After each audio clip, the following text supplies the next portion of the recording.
presenting the Al Read Show. Such is life, life is what you make it. Such is life, show them you can take it on the chin. With a grin, if Mr. Bloom comes around, don't let him in. Ladies and gentlemen, we do hope you'll stay with us for the next half hour, because from here on we're turning life round, yes, just to show you the funny side. Introducing us to ourselves, here he is, Al Read.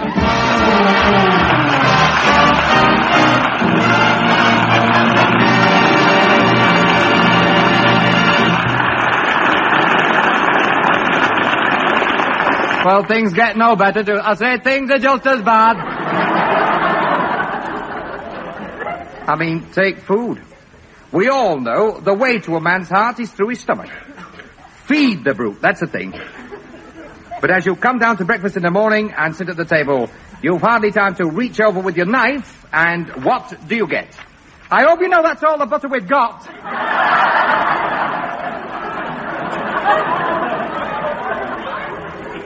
That's the wife from the kitchen. How do you mean, love? Where you got that butter pot, you'd think we kept a dairy. And don't use the same knife you've just had in your egg. Too late now, wiping it on your bread. I'll start putting everything in one dish and have done with it. What with marmalade in the butter and butter in the raspberry jam? I bet this is the only house in the street that's got a tin of syrup with 3 peas in it. It's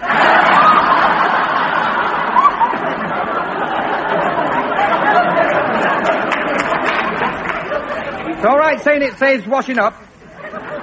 You didn't say that when you brought those people home to dinner and had me chasing round to borrow my mother's fish knives the one day she'd bought haddock. I laid the table like a banquet for you. As soon as you got them sat down, you said, you'll get nothing here you won't eat with a spoon. Well, it was only a joke. It was no joke for me. Don't think you realise what I spend on food at this house. I paid 8 and 4 the other day for 2 chops. I put them on the table, and before I could tell you one was mine, you'd flooded it with sauce.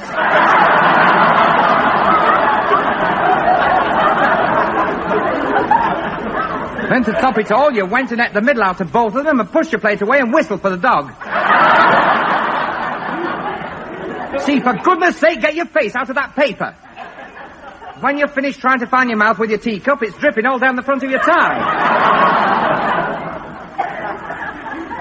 I'd have less to say. I wish you would. I'd have less to say. If I could rely on you coming home at meals at a proper time.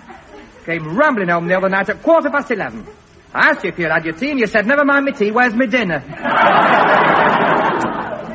Getting that fanny with your food, not at all. Oh, yes, you are. If I cook it, you don't want it. If you want it, I can't get it. If I get it, you won't eat it. And if you do eat it, you say I can't cook it. I can't weigh you up at all. You see, there's that wedding breakfast we went to. You cracked on you'd never tasted beef like it. Then the day after, I found all the fat in your handkerchief.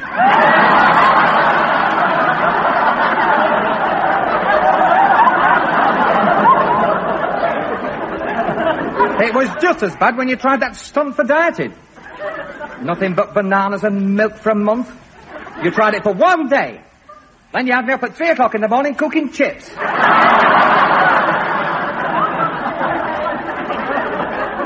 I'll start. Now, that's enough. Well, have you finished? Well, have you done? Well, oh, go to... I say. What? You've not kissed me. Don't they make a fuss? All over a simple thing like a meal. And there's no need for it. Nowadays, the modern way to eat is to get all your meals in a self-service cafeteria.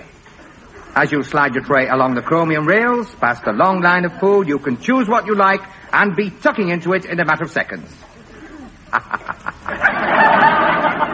Have you had some? You're not expecting to get served, are you? Well, it'll be hard lines if I don't. Be a miracle if you do. You're going the wrong way round for a start.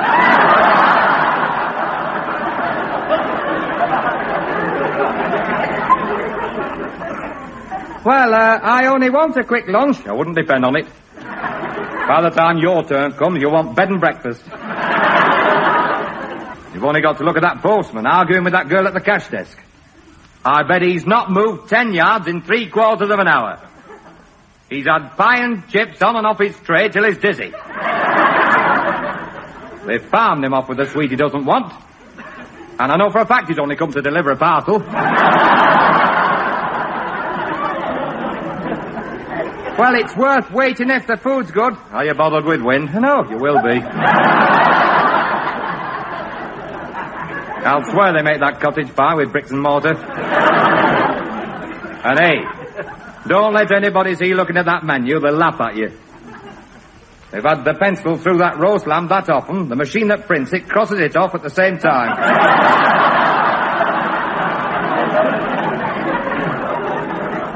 You'll find a line through anything the staff keep back for their dinner. Well, it doesn't say the steak pie's off, no. Doesn't say the cream puff's on, but you've got it all down this sleeve. And the way these women come round whipping the pots away, put you off your stroke. I only spread my meal on the table and wait to hang me out up. When I turned round, she'd scraped it all into a tin and said, "What's up, didn't you like it?" Hello, we're moving. Have you got your knife and fork? No, what shall I do? Well, there's only one thing you can do. You'll have to go round again.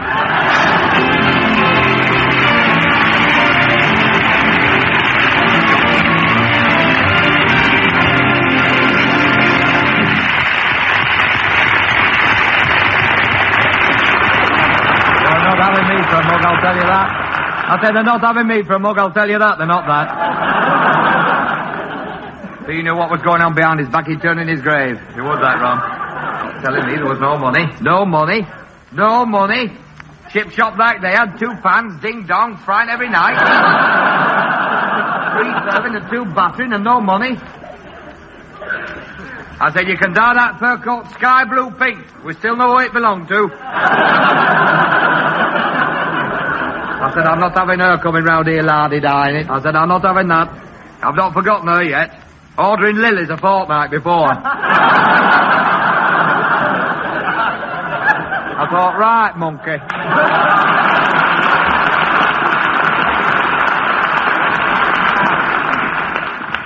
Do forgive me. I'm afraid that was getting a bit complicated. But then, life is complicated, and especially when it comes to sorting out the family possessions.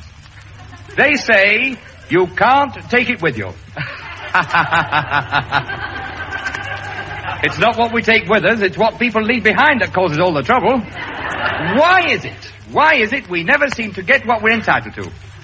I mean, you get downstairs in the morning, happy, singing, swing around the Jimmy John, swing around the Jimmy John, swing around. And what greets you? I see they've got that piano then. That's the wife from the kitchen. Piano? Why? What? That piano was promised to you. It was always understood. If anything happened, that piano was to come here.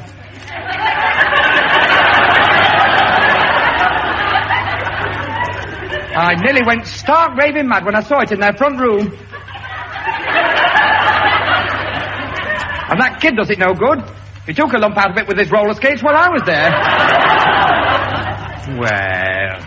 let them have it. Let them have it. You make me sick. There was that mahogany dining table with a polished top. That should have been yours, but no. You left it, and when I got you to go round for it, you'd torn it up and made a dog kennel. Well, I got 3 of the legs. Like I said at the time, everything should have been sold and shared. And she's no right to be wearing that ring, you know. Might well never come near. It's not for what it's worth. It's a nasty way it's been done. I knew she was up to no good when she knitted that bed jacket.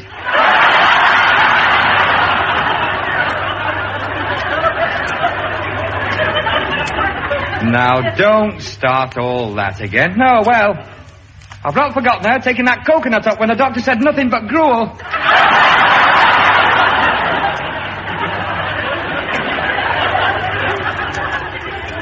Now, be very careful what you say. That lot we got, I know that.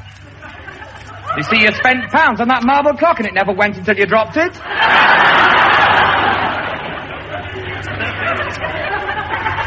Well, let people do what they like with you. Now, that's enough.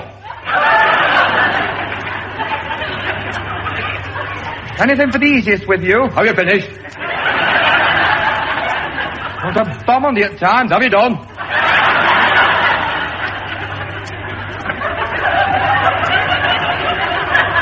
Well, I'm not... Oh, go to. Drive you mad. Mind you, the wife's right. How is it we never get these things settled? The trouble is, possession is 9 points of the law. We can always take legal advice. Have you tried it? By the time you've found a solicitor, made an appointment, climbed 6 flights of stairs, discovered you're in the wrong block, tried again, and waited for him to come back from his lunch, you begin to wish you'd never bothered. And the Johnny Knoll who's waiting before you doesn't help. You've met him. How do you do? How do you do? Have you come with some advice? Yes. Well, if you take mine, you go before he comes back.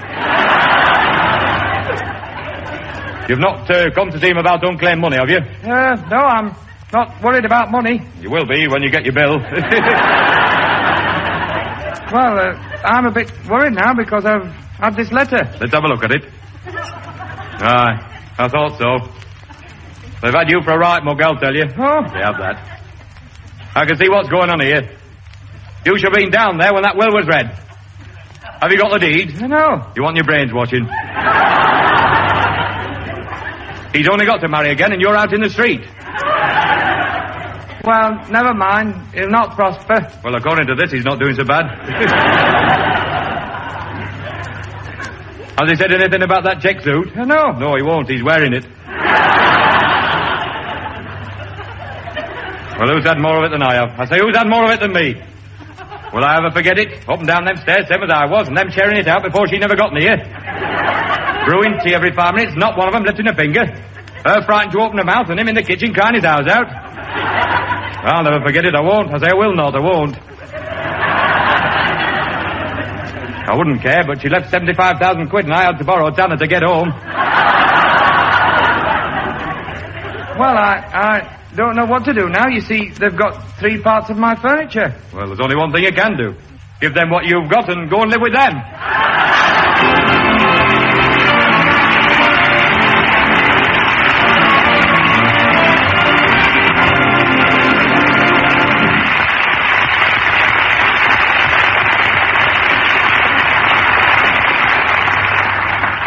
Early to bed, early to rise, and it's vital that we should all get a good night's sleep.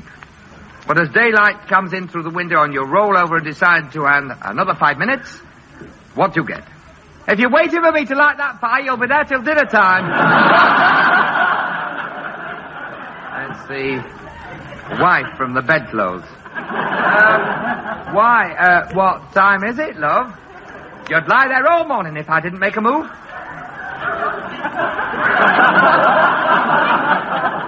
And it's time you realise there's other people trying to get some sleep beside you.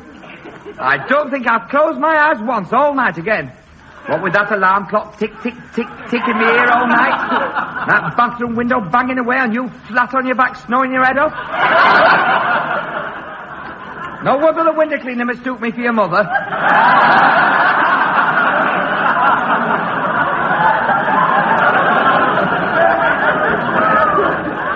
Well, it's a new man on. I keep saying we'll have twin beds. I'll bet I was out of that bed a dozen times picking those eider-downs up off the floor. I don't know who you thought you were playing for, but I only said you're in my half again. And you shouted penalty and kicked me straight in the face.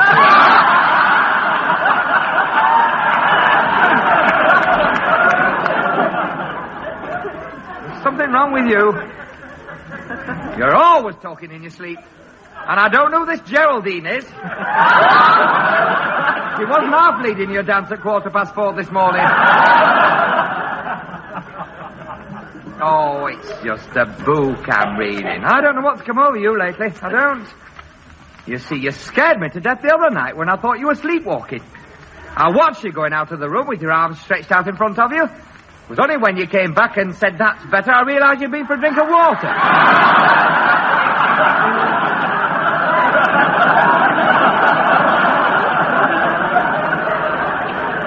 We'll have a different arrangement here. Now, that's enough. I don't see why. Have you finished? Well, if I'm going to... Oh, shut up. Well, if I'm going... Have you done? No wonder I've got rings round my... Oh, go to bed. Don't they make a fuss? Mind you, we do take a bit of putting up with. I mean, you just lose one night's sleep yourself, and it becomes a different kettle of fish altogether. And as you travel on that morning bus with the day's work in front of you, you'll find you can't keep your eyes open. But have you noticed there's always some cheerful bus conductor who's eager to put you right?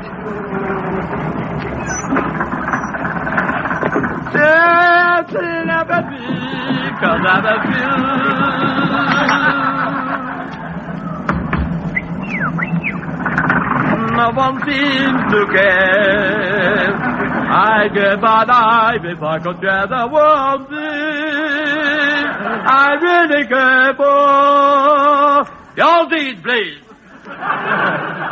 Hey, Sleeping Beauty.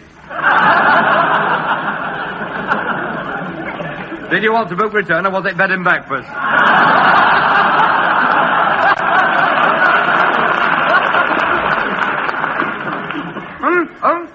Oh, I'm sorry.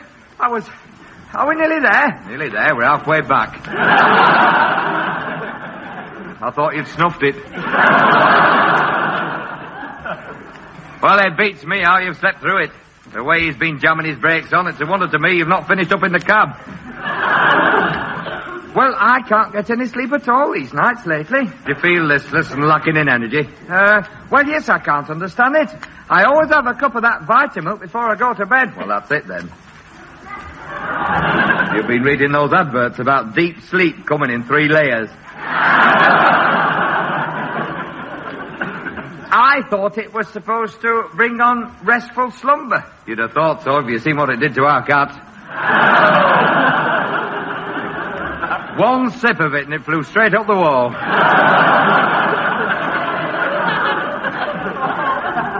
I don't know what to do now. I'll tell you what will put you right. What's that? Before you go to bed tonight, have a hot bath and cover yourself with itching powder. Well, will that make me go to sleep? No, but it'll keep you busy while you're awake.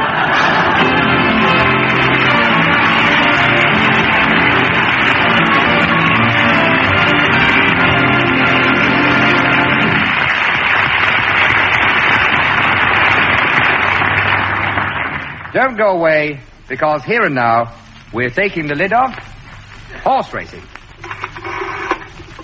See, open that paper at the racing page and give it me in my other hand. I'll get it straight with this bookie once and for all. Hello? Yes, it's me again. I just wanted to check before the off. That's 2 Bob Peddler's Joy in the 3:30 instead of the one you said was scratched. And a shilling each way double, Lazarus II, providing Figgott's riding and doesn't wear blinkers. Yes. Just a minute. What was that horse your mother had in bed? Yes. When she had that dream and woke up. No, not flaming idle. That's what you call your father. No. Did so well on its last time out. Came in 12th but had a cough. Just a minute. No, we've another £half-crown yet. I hope you've doubled it with that we're having on the 4.15 or the 1.45 and trebled it both ways up and down for a win on Pompadore. Pompadore. In the 4.15, yes. Only we've got 3 bob on that and he's carrying overweight. Only I see from the paper the jockey's very confident. A cocky what? Oh, yes. Well, the owner's backing him. But I'm a bit doubtful about the trainer. Pardon? Just a minute. He says, would you like a word with the horse?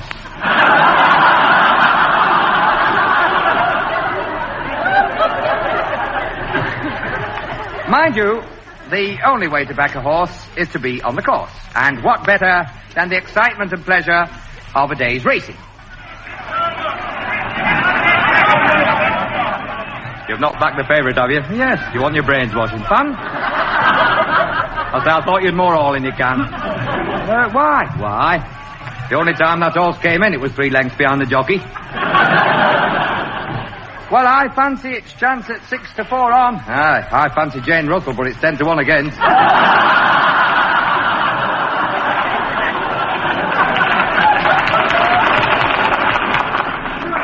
What chance have you? That's what I'd like to know. I say, what chance have you with this lot? They're shouting 2-1 Jelly Boy over here. This fella's offering 4s. According to the paper, it's not running. It's walked round the paddock till it's dizzy, and there's 2 jockeys fighting to get on. Oh, well, I'll play safe and back on the tote. I'd think twice about that if I were you. You've never seen such a pantomime. I queued up 25 minutes just to put 10 bob on 3 horses. I told her what I wanted. 4 wins number 5, 3 times number 6 for a place, reverse twice. Finished up with a fistful of tickets, all colours. I went to collect. I turned my pockets out twice to find the right ticket. And just because one horse was disqualified, she said I owed him $1. I wouldn't care, but the fella behind me drew £64 9 3 on a cloakroom ticket.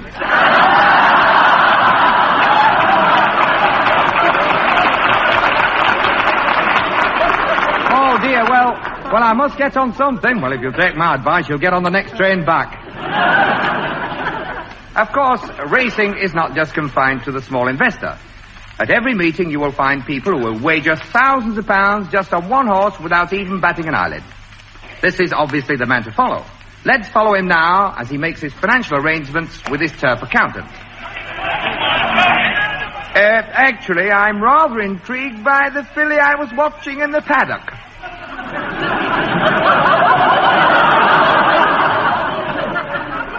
She was stroking a horse at the time.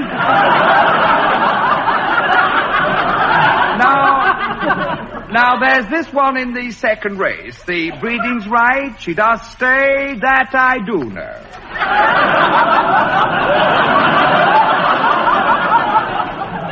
That's worth another 10,000. What's the value of the race? Oh, yes. 2,500 guineas added. That should be worth winning. I'll just have 6pence each way. Of course, the key man in all horse racing is the trainer, and especially when it comes to steeplechasing. Do we realize the countless hours spent, often in the early hours of the morning, teaching the jockeys to get their mounts over the difficult hurdles? Now, come on. We'll try those tactics once again over those 2 hurdles. Now then, Berryman, let's see what sort of a jockey you'll make. Get a good grip on your reins. Right. Now canter on.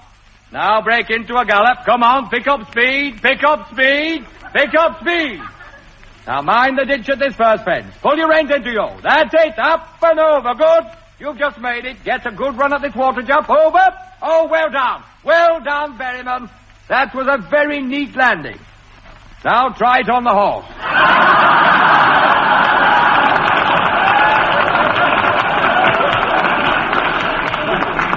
But when all's said and done, the only thing that matters in racing is to get your horse past the finishing post in front of the others. But there are rules and regulations, and these the jockeys must strictly adhere to at all times. Slightest suspicion of a breach, and he's hauled up for an explanation before the Jockey Club stewards. What a terrifying ordeal this can be for the jockey as he faces the inquiry. Now then, Mr. I think I know why you sent for me. Only I suppose 35 lengths behind does seem rather a lot. Did you have any money on it, Mr. Only I could tell it didn't like me when I got on it. I mean, I did say gee up. Or put it another way around. I mean, I have kept my weight down. I mean, how would you like 2 water biscuits for your dinner?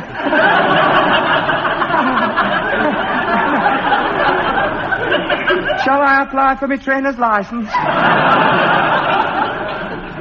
But it's always interesting to find out how the other chap's gone on. This is done by asking one stock question. Did you buck it? Did I buck it? Are you kidding? What, at 25 to 1, did I buck it? Belly Nevitt up an 8 stone 9, and did I buck it? Did I buck it? A kid of 8 would have bucked it. Over that distance, did I buck it? Did I buck it? Are you kidding? What, at 25 to 1, did I buck it? Stone in half in hand, and did I buck it? Billy Nevitt licked a quarter of a mile, and did I buck it? A kid of 8 would have backed it. Over that distance, did I back it? Did I back it? No, but I didn't half fancy it. Such is life. Life is what you make it. Such is life. Show them you can make it on the chin with a grin when Mr. Goon comes along. Don't let him in. Nice that way. Today you're feeling happy, but tomorrow joy may turn to strife. One thing I found out, there's nothing you can do about it. Such is life. You've been listening to the Al Read Show, starring Al Read. Originally produced in the north of England by Ronnie Taylor, this program was compiled by Mike Craig.